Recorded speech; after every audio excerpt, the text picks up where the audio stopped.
In this example problem, we are going to use the Sharpe ratio to analyze the difference between two different mutual funds, the tech fund and energy fund, to see which one gives us the most, for lack of a better term, bang for our buck, the greatest potential reward for the level of risk that we are willing to take on. If you're unfamiliar with a mutual fund, what it is it's a group of stocks bought from a whole bunch of different companies that exist in the same area. So for us, tech companies, your Microsofts, your Apples, energy companies, your National Grid, and your BP oil or whatever.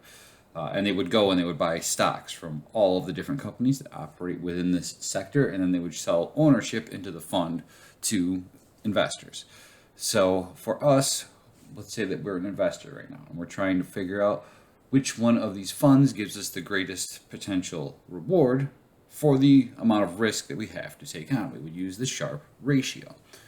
To start with, we need to find out over a period of time what has been the average return of each of these respective funds. And what we have here is the last 37 years of returns for each fund. Well, it's the mean. We've been using these along in these example problems. We're going to use the average function.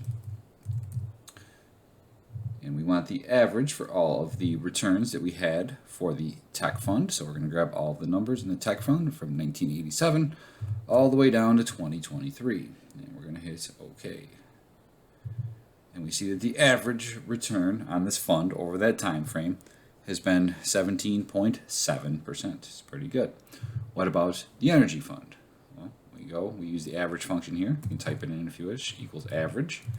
Open a parenthesis of all of the numbers that we have in the energy column from 1987 down to 2023. Close the parenthesis, enter, and you get 10.03%. So the tech fund has a higher average return. Should we invest in that? Well, maybe, but maybe not, because if you're looking through here, the negatives mean a loss, and you see some ugly numbers up in here, like loss of 30% this year and in 2000, mid-2000s.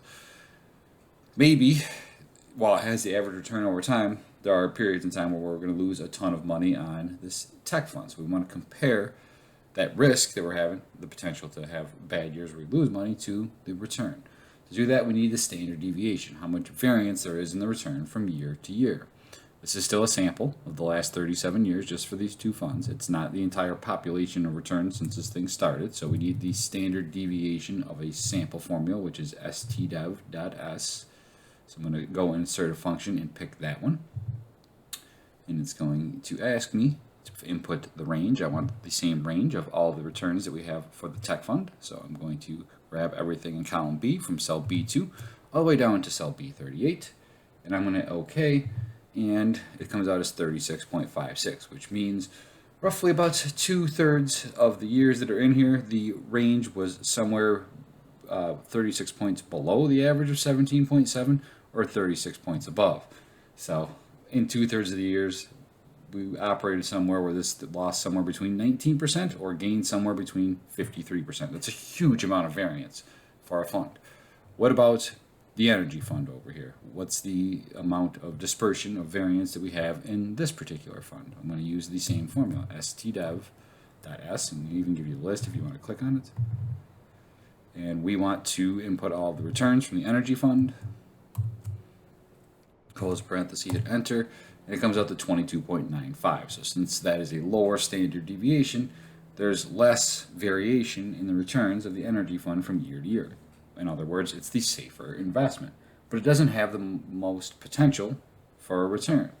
So we want to compare the potential of return versus the risk that we're going to take, and that is going to be the Sharpe ratio. And the Sharpe ratio, all it is you take the return that you had, the average return, in this case with the tech fund, it's what's in cell F6 over here, that 17.7%, and we want it in excess of what would be risk-free. In the US, risk-free is a treasury bill. It's the most risk-free investment you can make, and in the description up here it tells you that the return on that risk-free investment was 2%, so I'm just going to type in -2 because we're expressed in percentages already over here.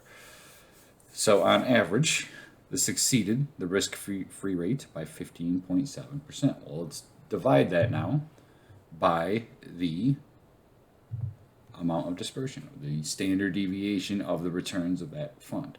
So for the Sharpe ratio, that's always what it is. Your mean return that you had, your mean average minus the risk-free rate in parentheses divided by the standard deviation of your input.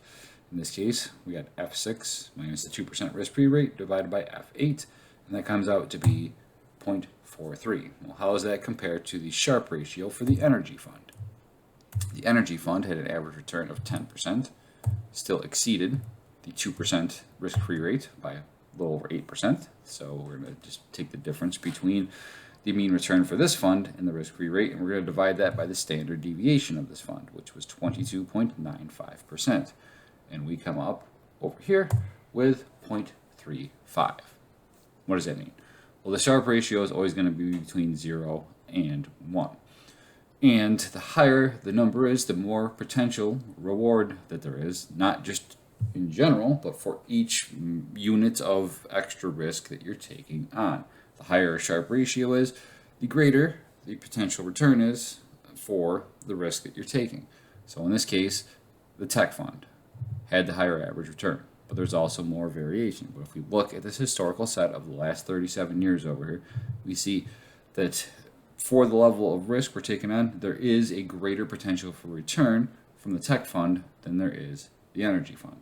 It should be the more profitable endeavor if we invest in this and let that money ride. So if you're a business with free cash flow and you want to maximize the profitability of your company and you're looking to invest some of it, for this business, investing in that tech fund would be the greater choice, would be the better choice, because you're getting a better level of return for each unit of risk that you take on. Same would be true for a private investor as well.